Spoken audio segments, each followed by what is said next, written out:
আসসালামু আলাইকুম। আজকের ইফতার আমরা বাসায় দুজন, আমি আর আমার মা।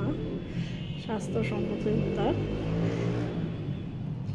ভাজা পোড়া আমার জন্য একেবারেই নিষিদ্ধ। এটা হলো বিট জুস। এর সাথে হলো পুদিনা পাতা, আদা দেওয়া। এটা খুবই হেলদি খাবার।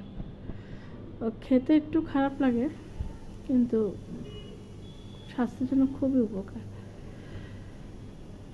হিমোগ্লোবিন যাদের কম থাকে তারা খাবে।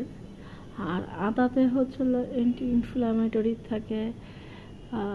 আদাকেও একভাবে বলা যায় সুপার ফুড হিসাবে। ওর অনেক গুণাগুণ। আমরা আসলে ভাজা পোড়া কম খাওয়া হয় একদমই কম,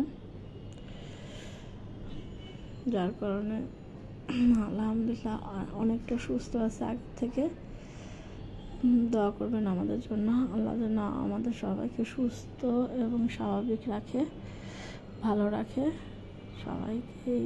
সবার জন্য আমিও দোয়া করব। রোজার মাস, ইনশাআল্লাহ। ভালো থাকবেন। আসসালামু আলাইকুম। আল্লাহ হাফেজ।